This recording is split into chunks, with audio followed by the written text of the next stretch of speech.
And good afternoon, everyone. My name is Woody Collins, and I'm with Congo Helping Hands. And we are here to talk about Congo. Now, our topic for today is basic water source. We're on the round, rung, fourth round of the JMP Drinking Water ladder. So if you're getting some pleasure, getting information that you think may be useful to you and your friends, please like and share and also subscribe.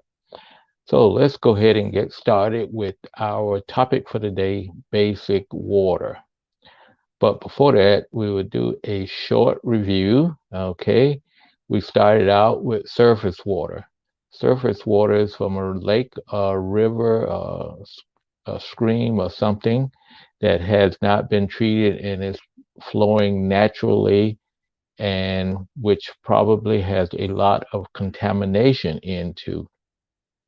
So that contamination can be both chemical contamination and also fecal contamination, we would say bacterial contamination. Uh, so therefore, it is not safe to drink without being treated.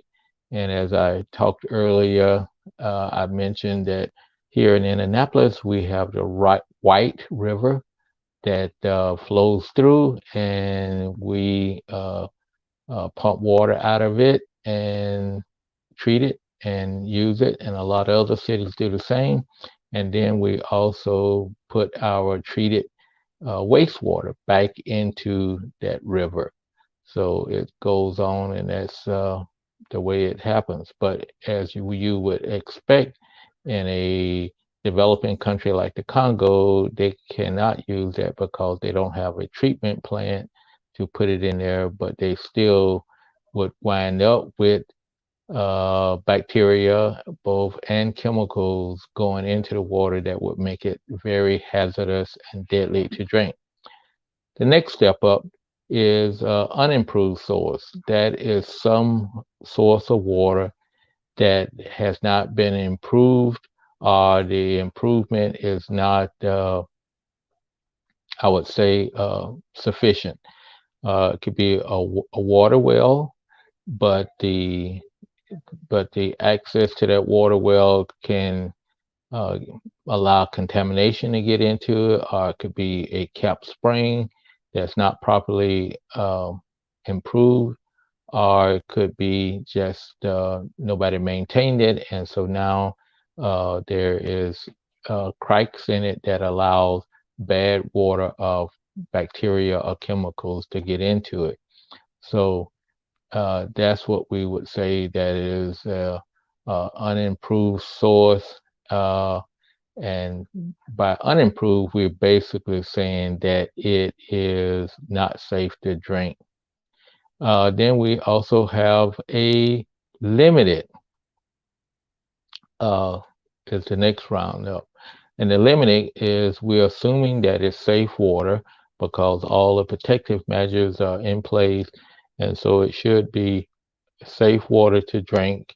However, the big distinction is it's limited because the water is not available to people within a 30-minute walk from their house to get water and return back to their house within a 30-minute time period. And that includes waiting at the source to get water. Uh, that is a very common practice in developing countries like the Congo. Women and girls go to fetch water, and they could take uh, up to 45 minutes, an hour in some locations, but they're not back within 30 minutes.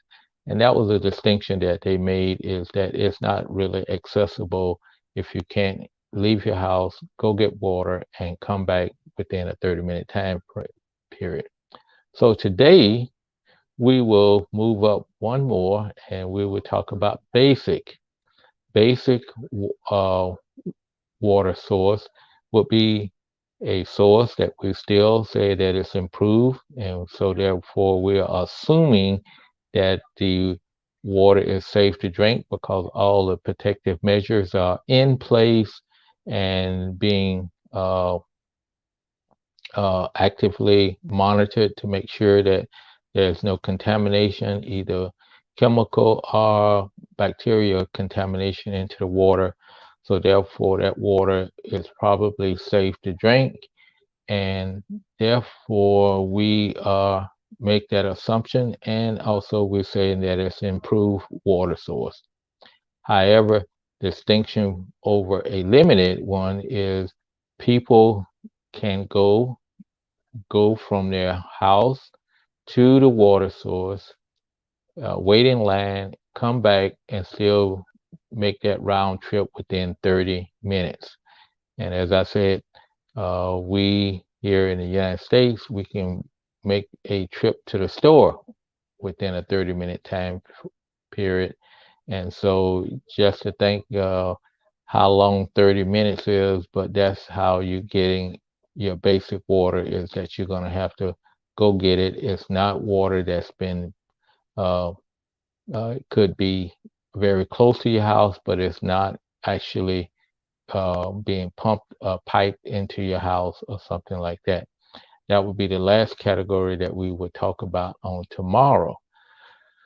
So we have covered the different aspects of it, and what we want to kind of leave you with is this is what the majority of people in the developing countries are shooting for.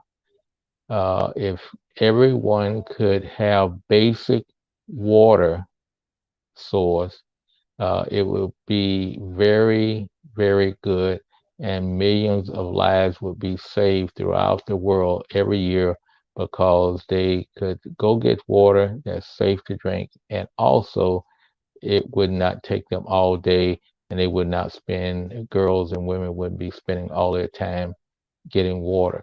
So that's kind of like what they're shooting for.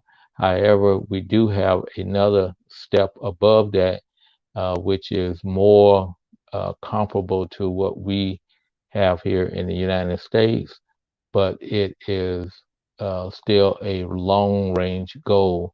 But as far as I see it, in the Congo, if we can get to the point where all our water is basic, that would be very good.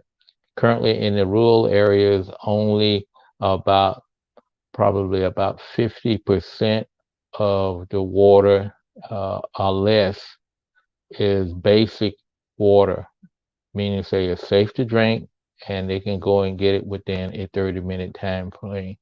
In some locations in the rural areas, it's down to 25% because they have not had the measures to improve their water sources and stuff. So there's quite a few people. So that's, I say, we have room to make up if we can get to everybody having a basic water. That would be very, very good. And that's the goal that we are shooting for right now, even though there's another round above that, another level above that. That's probably for the short range. That's out of the question. And I think the sustainment goals are saying that they hope that that most of the people will have a basic water source by 2030. So we will see you tomorrow. Thank you for stopping by today. And remember, let's get this pandemic under control by washing our hands. Number two, by socially distance ourselves. And three, by wearing our masks. And if you have the opportunity to get a vaccination, please do. That will help everybody out immensely, just as these other measures. So thank you very much, and we will talk to you tomorrow at 3 o'clock for another episode of Talking About Congo.